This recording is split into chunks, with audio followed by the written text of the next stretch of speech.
This has been such a dreamy, wonderful experience to exhibit at 108. I remember when it first opened.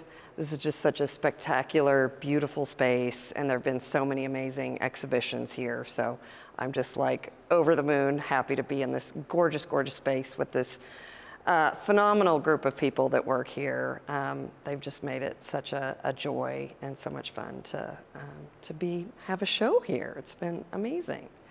So how, like the germ of the start of this work was a book that I read, and it was called Fresh Lipstick, Redressing Fashion Feminism.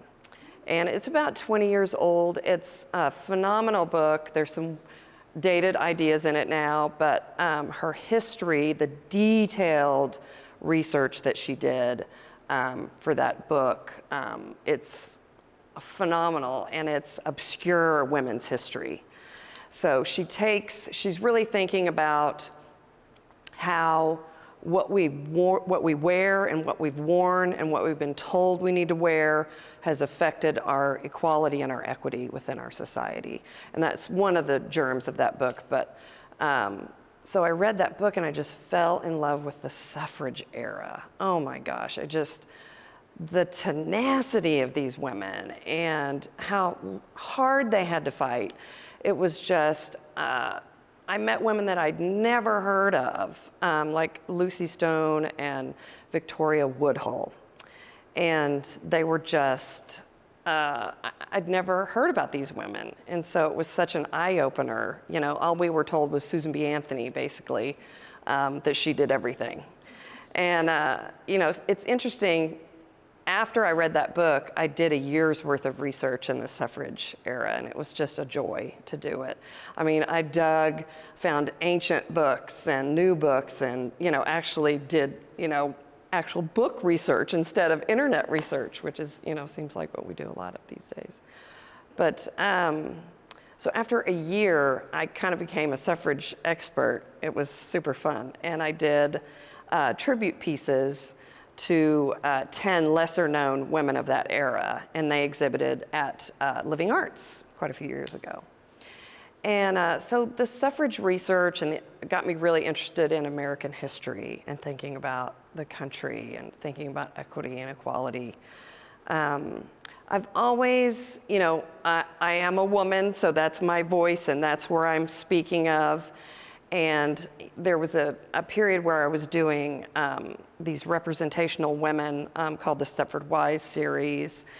And I always got asked why I didn't do men, and I just was like, for me, I'm not a man. So the way I approach art making anyway, it just felt disingenuous to try and make work the way I process making work and try and represent a male. So I tried to, you know, I am what I am, and I try to speak from that and not try to speak with assumptions of what other people feel or what their experiences are.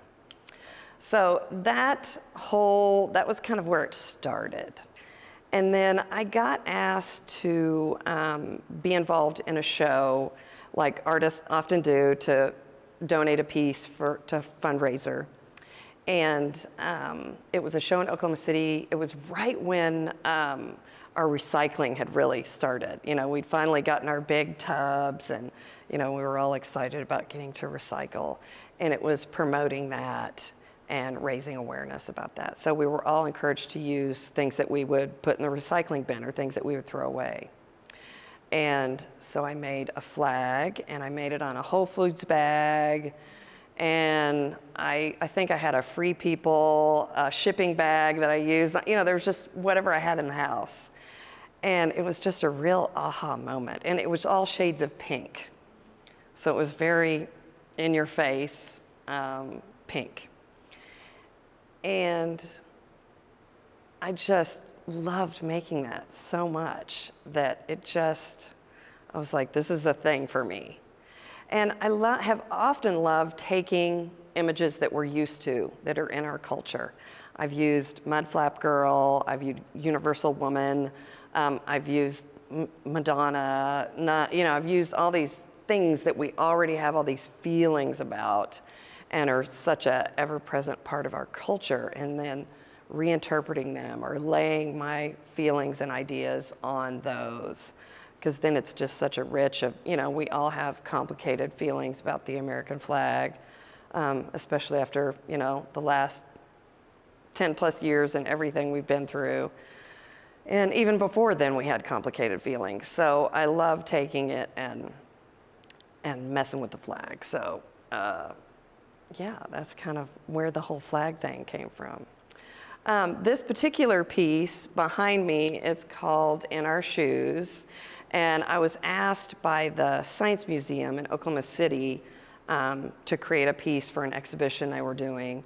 And it was all about footwear and, how the science of footwear and all the different ways we have used footwear throughout the years and what they've looked like. And so this is the idea that I came up with to create this piece. And so what I did, and if you read it's like Trump had just gotten elected, and all of us were a little, some people were delighted and some people weren't. And there was so much vitriol on social media. And for me, it was just such a joy to be making a flag and say, send me photos of your shoes, And I got like 4 or 5 times more pairs of shoes than I could use on Facebook. So it was just, everybody got so excited sending me their shoes, and it was just such a fun, everybody was so invested, and I, of course, like we all artists do, we post, updates and how things are going. And then, so this flag has a special page on my website, MarilynArtus.com, and I have a little diagram that has it says everybody's name. So I have everybody listed, so you can go, it was fun to have friends come see their shoes. The heartbreaker was I had a friend who her and her daughter sent shoes in, and I didn't get the kids' shoes in, but I got mom's shoes in. I got unmitigated garbage about that every time. That kid was so heartbroken. But it got a little crazy because so many people sent me shoes, and it was, I was like, I'm sorry, your shoes didn't get in the flag. But, and this is the nutty process. This is what artists do. So I had all of these, I got all of them together, and I edited them a little bit because, they were in a whole assortment of backgrounds and weird things. So, and then I had them printed on a heavy cardstock. And so I had these like tabloid size sheets of shoes, and I cut them all out individually, and then I put them back together because that's what artists do. So how I made it was I did the stripes in this direction, and I would machine stitch each stripe together. So I had all the stripes laying out, and then I hand stitched the stripes together, and then I added the paint to get it to look like a flag. So I added all the painted acrylic details. So there's a whole assortment of people's flags, of people's shoes, and it was just such a joyful way to channel my energy. I just didn't want to get on social media and complain, so I took the high road and made this. So, and it felt great. So, if anybody has any questions when I'm talking, please just kind of go, or if you want to make a comment, this is super casual. Yes? Are the stars of the cardstock, or? They're painted. Yeah, they're painted. So they're painted, and then I did a little hand stitch around them, so it makes them look like they're on top, lying on top. But yeah, they're just painted directly on those pairs of shoes. Thanks. And I tried to put the darker shoes here and sort of more light or colorful shoes in the stripes to try and differentiate a little bit more between, to make it look more like a flag. So these pieces I made these before I made the ones that are hanging over here, but what these are is exactly what these look like before I put them on a panel and I put resin on them. So that's exactly what these pieces looked like when I finished all the stitching and painting, and then I put it on the panel. So I've got patterns, dress patterns on all of the resin pieces. I watched my mother and other relatives sew my whole life, and so it's a nod to a pattern for living, a pattern for life. Do we need a pattern? Should we follow the pattern? And then, so it's that, and then a nod to my family members as well. How these pieces are made, how all of these pieces are made. So I have the vinyl, which is the by the yard vinyl you go to a fabric store and buy, that people used to cover their couches with, which is so crazy that people did that. Sitting on those was a nightmare. But, and then it's like, what are people other than me doing with this stuff now? You know, I don't know. Surely nobody's still covering couches. I don't know, hopefully not. But, so I cut out, you know, the size vinyl that I want to use. And the first thing the flag starts with the star field. So that's the first part that I come up with. And this is a vintage needlepoint. I love these things, and I'll go to like estate sales, the unfinished or damaged needlepoint pieces that are just so sad and they break my heart. So I buy those, and so this is just one of those that I bought like at a garage sale. And it's a nod to my mother, and they did needlepoint as well. So it was something that I watched my mom and my aunt, my grandmother do all the time. So that starts. And the resin pieces all have beads and sequins on them. And there are 50 on each one of those. And these beads and sequins are from my mother-in-law's collection. She was a crafter, she was a school teacher, and her whole career, phenomenal, dedicated vocal music teacher. But her hobby was beading and crafting and making Christmas ornaments. And so when she passed away, there was this insane amount, I mean like 40 years worth of beads and sequins. And at that point I was like, I have no idea what I'm gonna do with these, but there's no way I'm letting go of these. These are just so precious and such a special collection. And so that little bit of her is in all of these, which is, she didn't get to see them, but she would just freak out if she'd known. Freak out. So it's so cool. I actually did a series of Universal Women out of her beads. I gained 30 pounds on that series because I sat for so long. They're like about this big, these Universal Women, and they're all solid beaded. I mean, just solid. And everyone that sees them is just like, you're crazy insane to do that. And yes, I was. And it was a study on the psychology of color too, because there were all different colors. So it's a purple woman and a yellow, you know, it's all thinking about all the psychology. You know, I briefly in college read, you know, a psychology of color textbook, and it just was fascinating, all the science and research they've done with how color affects people. And so that series was using her beads as well that are in these pieces. So after I get this decided, then I'll pick out all the other ephemera. And I obviously have quite a collection of all this kind of stuff. I love collecting it. It's related to my mom too. My mom and I love to go antiquing and estate sales. So it was just, a lot of times we didn't do great talking to each other sometimes necessarily, but it was a communication that we had with each other and something fun that we really, really enjoyed doing together. So I've always had an affection for old things and paper and typography and all that kind of stuff is just, I love it. So I'll get it all laid out, and then I machine stitch the items on. And I use a denim needle because some of this stuff, when you're stitching on, vintage slides with a thick cardboard, I break a lot of needles.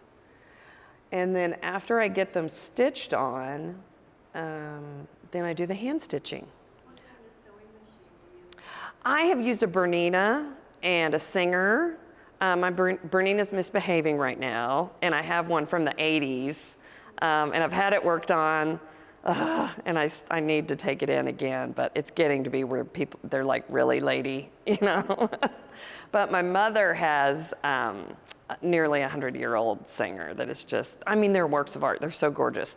And she had it serviced recently, and the guy that worked on it was like, oh my God, if you ever want to get rid of it, it just sews like butter.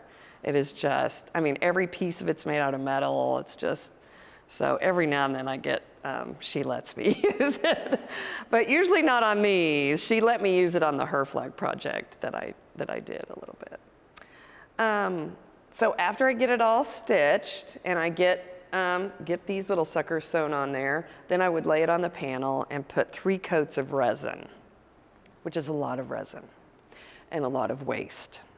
And so I'm not making these pieces anymore because it's just too much waste and it's too bad for the environment. I used an art resin, which is a low, it's like the least toxic I could get, but it's still, just the waste is just, I could not do it anymore. And so I'm trying to, in my practice, really be mindful of, I don't want to be part of the problem with the environment. I don't want to use materials that harm the environment, so I'm trying to be gentler on the planet. So let's go over here. Okay, over here, this is the star field here is a, I love these. I found these. They were salesman samples from trucker jackets. So they were all, Joe Castleberry award-winning Silver Eagle Transport. So it was just these salesman samples for truckers' jackets. It was just such a weird, kind of obscure thing. So that's where that's what that is. And then it's got kind of similar, materials within it. I will do, I did a little bit of acrylic work on them before I resin them too. So you do see some little painted, there's some of that. If you see checks on the pieces, this row has its checks. These are when my husband's father and mother died. When we were going through the house, we found they had saved every single check that they had written when they paid for their house. So every single house payment check they had saved. And so those are hacked up and in lots of these because I love that, thinking about their American dream and, owning property and that is so, it's so hard to afford a home now. So it's in thinking about all of that. So, and they also have yummy, their penmanship was so lovely back then. And so, yeah, those are a lot of fun within them. And then this is, ties in with kind of its sister piece over there that's from the gas pump as well. There are People Behind the Power is the title of this one, and it's got, people back there. And that piece over there, I know I'm not saying the titles of the pieces. I probably should be doing that, but I'm just now realizing that might be a good idea. The piece over there that had the gas pump front on it, it was, it saved the day and doomed us all at once. So that's the title of that piece. And this one has, shades of green, obviously related to money and that kind of thing. I think I've got some hacked up foreign money in there. I don't use American money within, the foreign money is obviously thinking globally, how we're connected, how we're, all dependent on each other. So the money that I use is from other countries. This piece, this was just a vintage piece of fabric that I just fell in love with. And I was like, oh, that's so yummy. And just more subdued color palette with this one. I think, I don't think I had, no, there aren't any of the checks like that one, but there are lots of examples of receipts and typography within that work. Okay, let's go. I love albums. Oh my gosh, my generation. I mean, my dad owned a stereo store when I was growing up. And so we had a massive album collection. And I just spent so much time looking at those covers, and they were just such a tactile, reading the lyric sheet, and it was just so, it's an experience I miss. We still, like just a couple weekends ago, we put on 3 albums on Saturday, and I still have all my albums, and but they are a pain in the ass. So after 3 of them, I was over it. Where's my, Bluetooth speaker? Thank you very much. This one, I was in a gallery in Nashville for quite a while, and this was, it's the Nashville Brass is the name of the album within this piece. So it was a piece that I made kind of geared toward that gallery. It was such a fun, great gallery to be a part of. They changed hands, and things change, but they got me in a couple bank lobbies and some other fun places there in Nashville, so it's kind of neat. So my feminism is a lot more subtle in these works than in past works. It's been really in your face in a lot of my past works, and it's just been a kind of a happy place to be, to not be so in your face. My very first exhibition, solo exhibition, it was a crazy journey where the gallery owner was on Fox News, national Fox News, where they were attacking her over my show, because it was very controversial. So I don't even think I'd given an artist talk in my life yet, and I was being, someone from Univision flew out from LA to interview me, and didn't know what the hell I was doing. So I'm impressed that I did what I did with that. So yeah, that was quite the adventure right off the bat in my first exhibition. So to be a little more subtle it's been a lovely place to be. And yet again, we've got an old album cover, and this is a beauty queen. It's just thinking about how gross it is to constantly judge people by what they look like. Ugh, it's just, this one's beauty queen bullshit. She didn't like being called pretty, and then they all knew what it would take.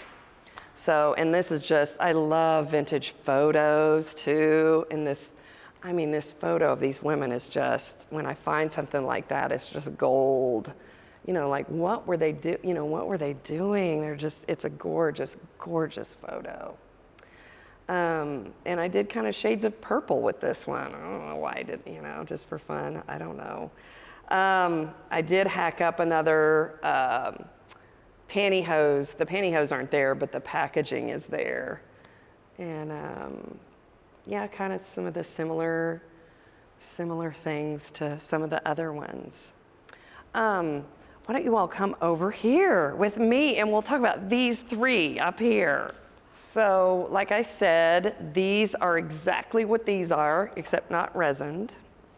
And when I started doing these, I love making them. They're a lot of fun. They're just kind of a strange. I like sewing on weird things. I don't like sewing on fabric. I don't like straight lines. Don't like behaving. Yeah, so the pieces, all the strings and the loose threads, those are very intentional. And I love watching people want to fix it. And it's in art, oftentimes, if there's something that's a little agitating or off, it helps engage the viewer, and so it's one of those things that it's agitating. It was funny watching Myra, kind of want to fix or trim some of the, and as soon as I was like, those are intentional, she's like, yes, okay. She was like, is that supposed to? Yes, it's all supposed to be there, the loose threads. That's part of my rebel, watching my family members sew these precision things that have to be perfect, where also within their life, it felt like that's what they were told they had to do as well. They had to behave, they had to be, do the right thing and worry about what other people thought about them.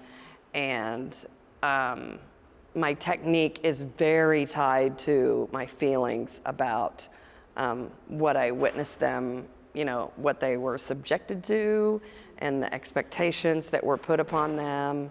So the sewing and the technique is very tied to my feelings about all of that. So we've got Chicago, D.C, and what do I have over there? Somebody read it? New York. So I love those vintage, obviously, because there's a bunch of them, those vintage pillowcase, souvenir pillowcase. There's just, I love the typography. I love how ridiculous they are. I love the colors. I think a lot of people have a fondness for them of my age. But yeah, so I loved using those. And like I said, those would be the basis that then I would begin, putting the work together. And there's usually postcards related to the places. And the postcards that are on there's some postcards within these that are over 100 years old, 120 years old. And, they were done with a quill and ink, and they're just, the handwriting, yet again, I just am I love typography and handwriting. And so they're just so yummy and visual and of a time, we don't really send mail anymore much. So it's just a relic of the past that feels really, I love looking at them. And then I've got empty slide sleeves there where there's nothing there. And I like that idea of there being nothing. So I love, I did a massive project called Her Flag, and there's a whole website about it, herflag.com. It was a project to celebrate the 100th anniversary of the 19th Amendment, which was in 2020.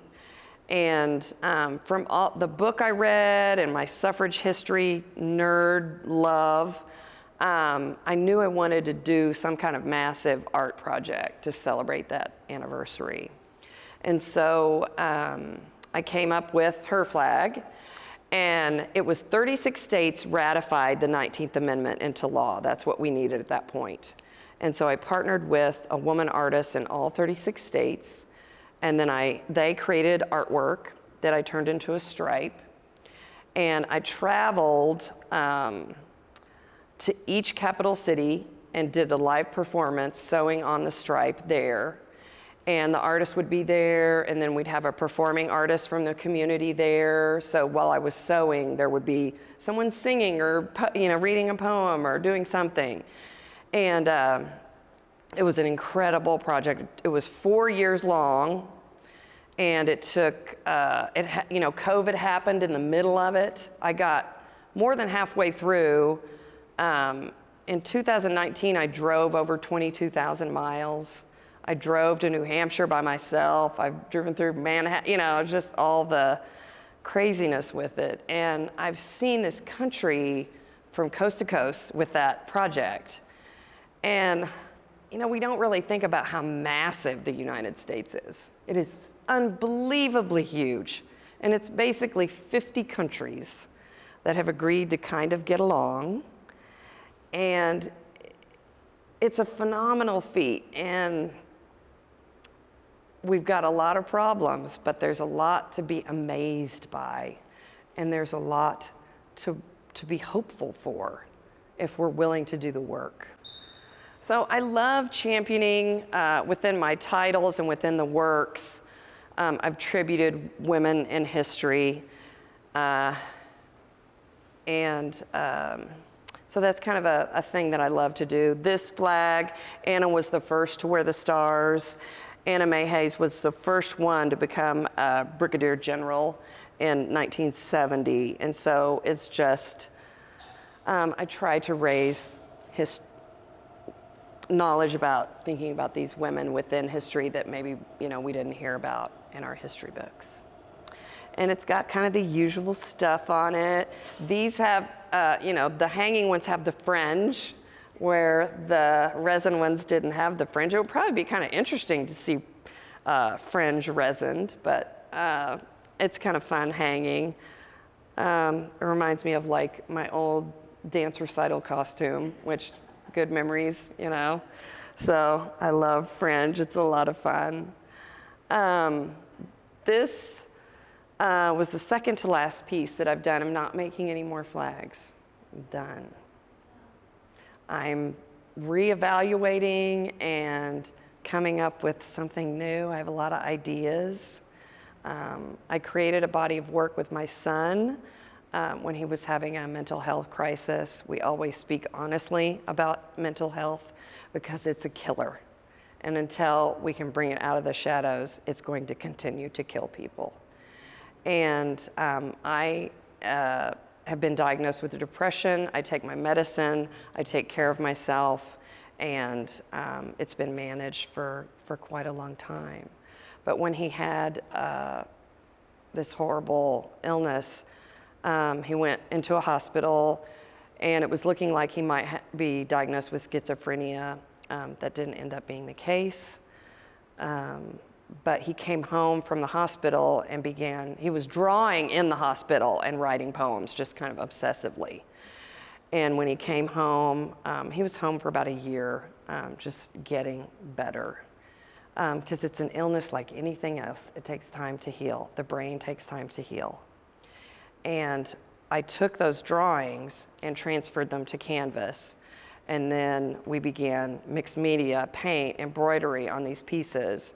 And there are 6 that are very painful to look at because they're visuals of depression. And there's 6 pieces that are him on the other side, him feeling well again. Are they on your website? I don't have them there yet because they were on exhibition here in Tulsa at the Tulsa Creativity Center because I wanted them to be around kids, youth, college student, be around people that could be impacted by them.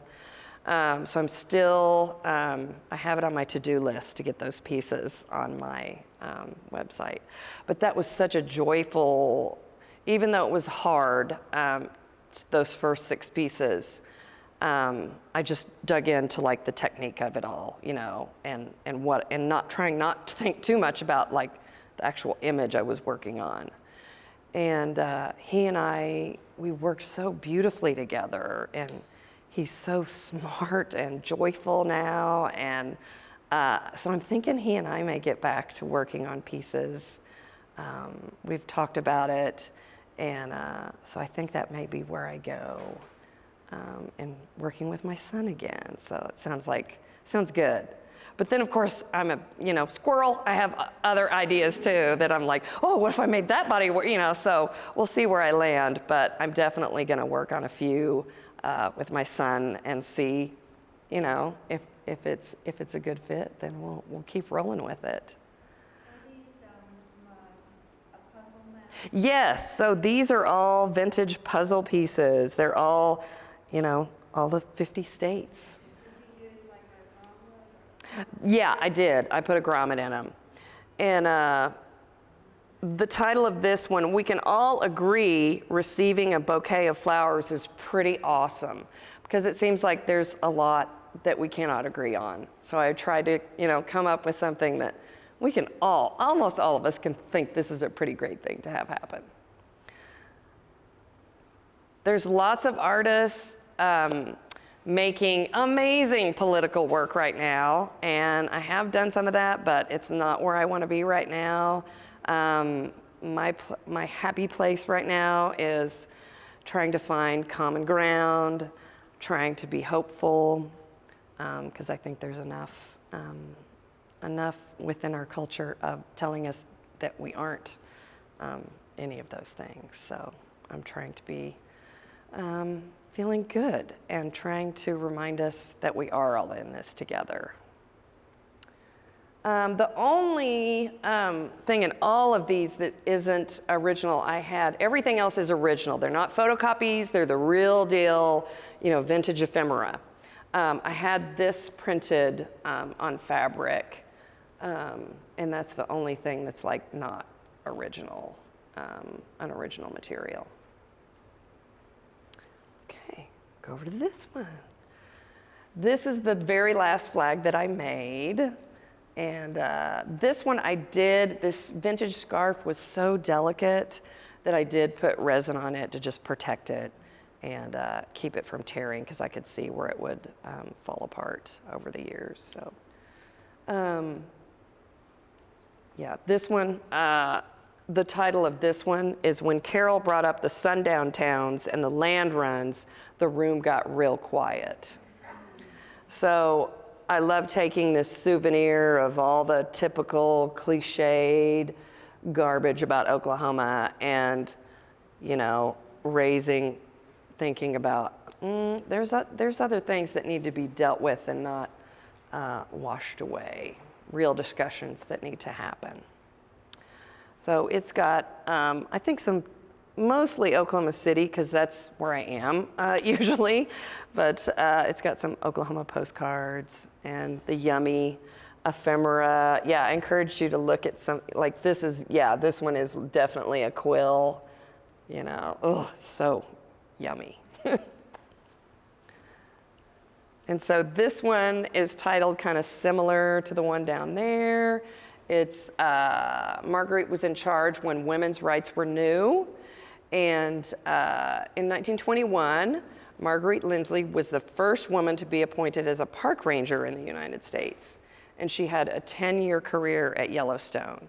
So it's got the Yellowstone souvenir pillow, and then just, it's realizing, wow, okay, that wasn't that long ago that the first woman was, a park ranger. There's still so many firsts happening that. I am a super nerd about women's history. Like, I just feel like I'm constantly Googling firsts, like first things that happened. And so I kind of have a list, and it's just something that I find fascinating. So, yeah. And then we're back to the album covers, where I, just related to my love of that. And we've got the Go-Go's. They were such a band that I loved. And so that was such a fun flag to make. And then the Lawrence Welk, like, that was such a weird album cover. I was just like, I don't necessarily like Lawrence Welk, but this album cover is so bizarre. And then the cult of Lawrence Welk just fascinates me. It's just such a weird thing. I've had friends that watch it with their parents. Their parents loved it, so they still watch it. And why is that still on PBS? It just fascinates me that the whole Lawrence Welk phenomenon is bizarre. Within this one, they're not here, but some of the pieces I've taken paper dolls and cut them in half and then put them. This has got, I think it might be Betty Grable actually that's cut in two there and sewn on. Just thinking about that ridiculous female ideal and how toxic it is and how it doesn't help anybody. And then this was just such a neat album cover. I loved it. It's called Baby, My Dance Card is Full. It was just a fun album cover that I just was like, ooh, let's do something with that. And then Loretta Lynn, I made that piece before she passed. I know she passed recently.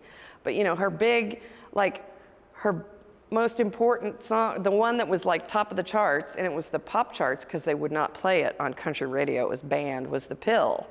And it was, you know, when the birth control pill came out, and Loretta did that song, and, you know, there were many, many people that were very angry at her and upset for that song, and her bravery to record that song and put it out. It's pretty amazing, pretty awesome. And then, yeah, yet again, these weird, you know, the pantyhose, the hairnet, just all this bizarre crap that we did and do and still do. There's new versions of it today that we're doing. The hairnet is really in there. I have a ton of those too. They're ridiculous. The typography is fun, and the women's hair, they always look awful and weird, and so yeah, my love of all that kind of stuff. I love having a little bit of comedy and a little bit of political. That's my happy place, when it's kind of funny and it's kind of political. That's, you know, the sweet spot. I love titling work, and I'm working on the title as I'm working on the piece.